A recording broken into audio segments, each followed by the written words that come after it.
Hey guys, I'm in the bank. I just had to do more lawyer stuff today, which is open an escrow account because I have a client who's selling her home and I have to have a separate account to keep the funds in escrow in. I can't place it in my account, of course, because it would be commingling of funds and that's illegal and unethical, and attorneys go to jail for that all the time, mixing a client funds with commingling a client funds with their Tom Girardi did that infamously. I did a video about him, how he was taking the client's funds that were due to the client and putting it in his account, and he of course was disbarred for that. So that's why I have to set up this account. So it was very easy. It didn't take any time. I had a really nice representative who helped me, so that was wonderful, and that's it. So, Sean, do you want to, I vlog, I have a YouTube channel. Do you want to say hi to everyone? Oh yeah, I'm sure. saying how great you were. How you doing, guys? We're at Citibank. Sean was amazing, efficient, so quick, so happy. All right, I'll see you guys later. I'm leaving Citibank now. I just wanted to show you the architecture, which is stunning. Hold on. This is one of the old banks.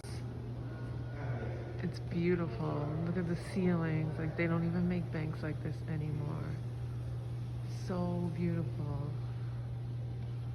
The old architecture. Look at the balconies. Like the marble. You know the developers want this to turn into condos that no one can afford. But I thought I'd show you how beautiful the building is. Okay guys, I hope you can hear me. I have another appointment for a client to sign a document at 12 o'clock, so I'm killing time. I went to Trader Joe's to get more snacks, like I told you before. It's like one of my favorite stores. So I have a few minutes to kill, so I figured I'd give you like a little walking tour so you could see the neighborhood. I'm in Brooklyn Heights. Yeah, I think this area is Brooklyn Heights. I love the historic architecture over here. All the buildings are really beautiful. Let's walk down this block.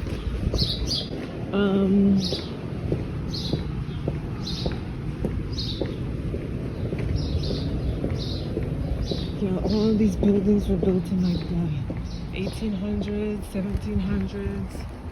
As you can see, really beautiful. Amazing. And we have a local plant shop for the plant lovers. A lot of people got into plants during the lockdown as hobbies. Parking spaces, which will probably cost you upwards of $500 a month, because you know parking is a premium in New York. It's nearly impossible. So people will give their firstborn to get a parking spot. I mean, I've seen people bid for $1,000 a month for a parking spot, especially in a neighborhood like this, which is very, very populated. This is a public school. I'm not sure what school this is, but look, isn't it fabulous? Isn't it beautiful? The architecture is just fantastic.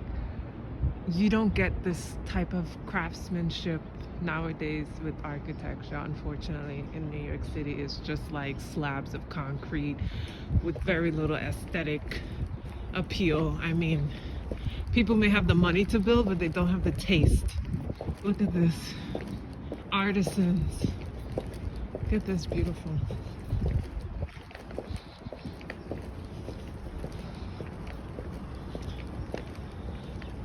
Beautiful. Yeah, so the client that I have to meet is actually a agent of the client, because the client was doing their estate plan with me, and so I have to get his agent to sign the documents to finalize his estate plan. I'm going to do an upcoming video about the importance of estate planning, no matter what age, what socioeconomic background. Have a plan in the event that you die sooner than later. We know it's guaranteed that all of us will die, so have an estate plan in place to ease the grief of your loved ones. Like, that's my motto, have an estate plan. no matter what age you are. It's such an important part of being an adult. People overlook it. They think about buying a house, having children, opening a business, but they don't plan for their death. And that is such a miscalculation, because we know it's guaranteed that all of us will die. Like, we just know. So an estate plan in place helps funnel your assets to the right place and to the right people, so that the people you leave behind know exactly what to do. They know exactly what they'll be receiving. And also, you avoid the frustration of probate, like I explained in my last video. Look how fabulous. How beautiful. Yeah, you avoid the frustration. Your family and loved ones avoid the frustration of probate court, which can take months, if not years, to designate assets for the surviving family members. So that's what an estate plan does.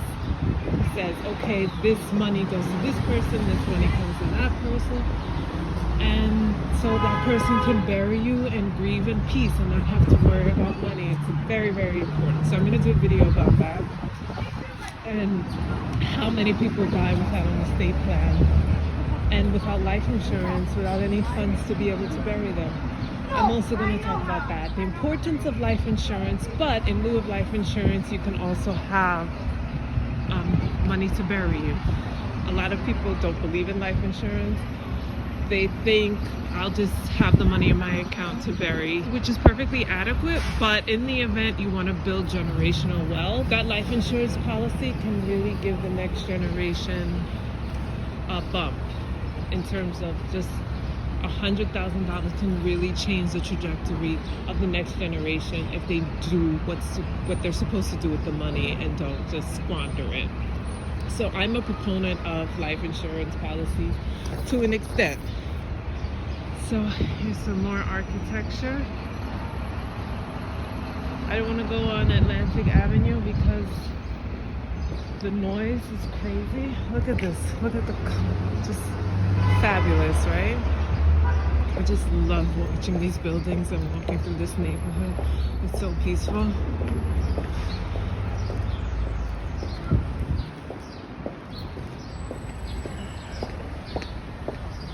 Okay. Again, no parking. No parking whatsoever. The frustration about this neighborhood. You have to drive around to find a spot.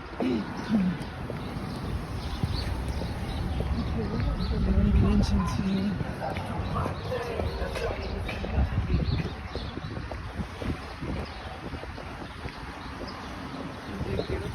And they're really well maintained. These buildings are historic or landmark buildings, so the owners have to really pay attention to any improvements that they make to make sure they're consistent with the landmark preservation community, or else they'll get fines and violations. That's another big thing with the old architecture. They want the aesthetic to remain as it did 100 years ago. My brother actually knows more about that. He's an architect, so he deals with landmark preservation buildings all the time. But I would say all of these are landmark buildings, so you can't just come here and put a neon blue awning on top of it just because you like it. Like, any repairs, any renovations, any updates have to be consistent and approved by the landmark reservation community. It's like a board. I don't know much about it, but I know it's a board, and they like walk around to make sure any renovations that you're doing are approved and appropriate for the structures. Here's some more. And then we'll go up this block, and then we call an Uber. I Uber everywhere now because I'm afraid to get on the trains because of the insane amounts of violence that's going on the trains. So you will not see me in any underground tube probably for the rest of my life. Not I. I'm never getting on the train again. Again, another nice block.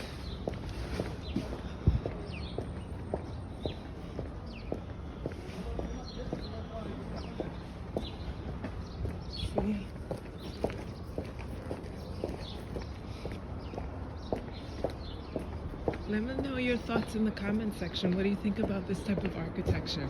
Do you like it? Do you think it's old-fashioned? Do you like a more modern aesthetic? Let me know what you think. Oh, this one is boarded up. I wonder. Yeah, they're renovating this. They have the building permits. Okay. A recent work permit was filed. Expires 4/1/2022. So, construction site. Alright guys, I'm about to get into an Uber. I'll see you later.